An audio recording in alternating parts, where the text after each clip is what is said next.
Skulls in the Stars by Robert E. Howard, adapted by Charles York. Part 1.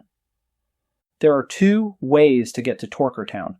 One is a short road that cuts across a dry, barren moor, while the other way twists through the swamps.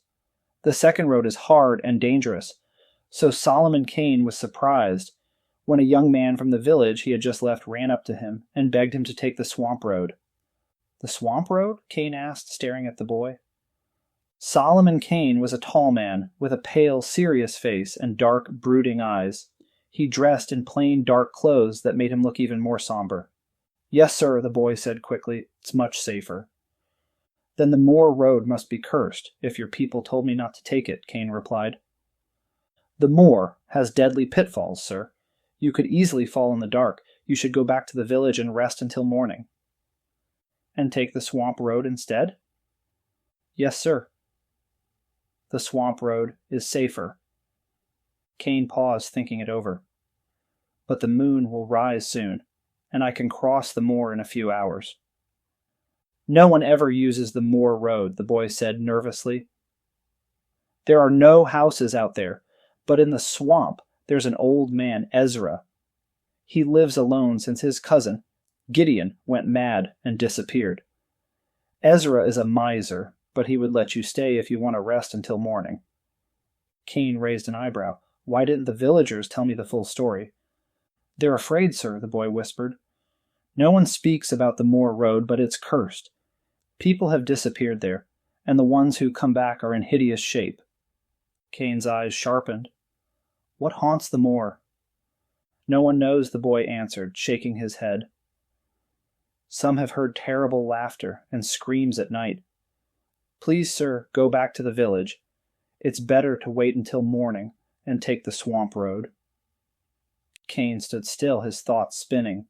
He wasn't afraid, but the boy's words had stirred something in him. Adventure, danger, a challenge. There is something of the power of evil here. The lords of darkness have laid a curse upon the country. A strong man is needed to combat Satan and his might. I, who has faced his minions many times before, will go." The boy sighed in resignation. "Please, sir, the bodies they find are—" He trailed off. Kane didn't turn back. He continued on the road that led to the moor. The sun was setting as Kane approached the moor. The sky turned red, and the ground seemed to glow. Then the light faded, and the darkness surrounded him. He kept walking, sword and pistols ready, cautious but determined. The road was hard to follow, but Kane moved quickly, hearing only the whispering wind and the soft rustling of grass. Suddenly Kane stopped. He heard something, an echo or a strange sound, then louder this time he heard it again. The sound of laughter. It wasn't joyful or happy. It was full of hate and fear. Kane hesitated for a moment, but then a scream pierced the night. Someone was in trouble. Kane quickened his pace, trying to ignore the strange lights and shadows. The laughter grew louder, followed by more screams. Someone was running for their life. Kane ran faster, cursing the shadows and the darkness. Then the footsteps stopped. A terrible struggle sounded in the night, followed by the screams of a man in pain. As he ran, he heard another scream, one full of fear and agony. His blood ran cold. Finally, a figure appeared out of the shadows. It was a man, or what had been a man, covered in blood and torn apart, barely alive. The man fell at Kane's feet, gasping and muttering, but he was already dead. Kane looked up and realized he was not alone. He felt eyes watching him from the darkness. In the dim light of the moon, he saw a shadow. At first it looked like mist, but then it took shape. Two glowing eyes stared at him. The thing was like nothing he had ever seen, a twisted, ghostly form that flickered in and out of existence. Kane felt a chill run down his spine. He knew this creature could kill. He stood tall, drawing his pistols ready for whatever came next. The creature's mouth opened, and a horrible, mocking laugh echoed in the night.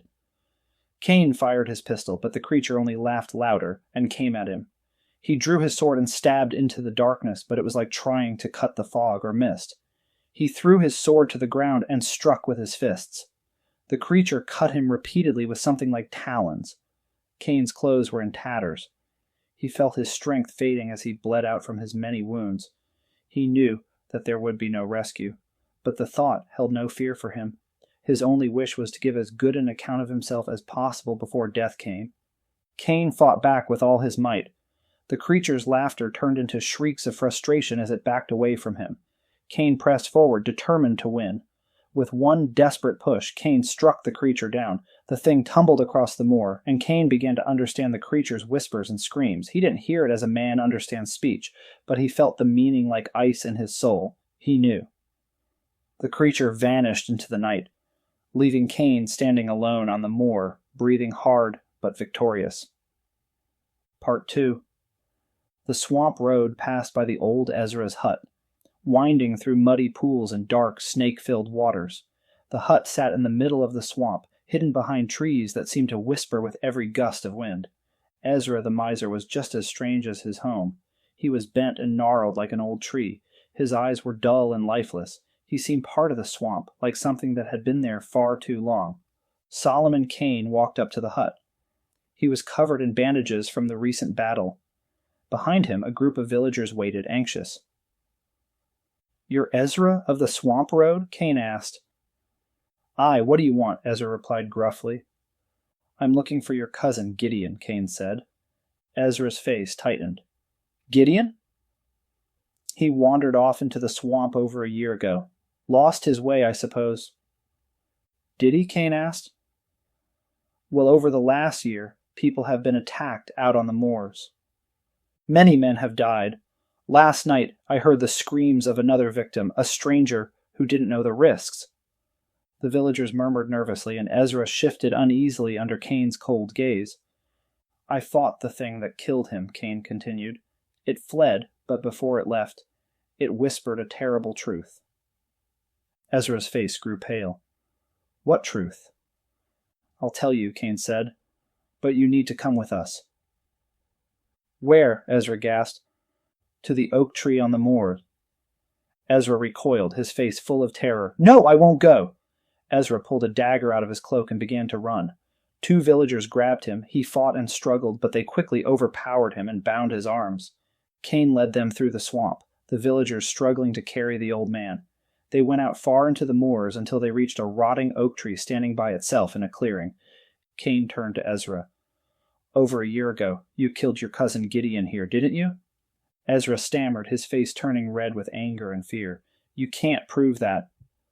Kane nodded to one of the villagers, who climbed the tree and pulled something out of a crevice. It was a skeleton, its skull cracked open. Ezra screamed and fell to the ground. "No, how did you know?" he cried. "You're the devil!" Kane looked down at him. "The creature I fought last night told me everything. Gideon's ghost is the one haunting the moors."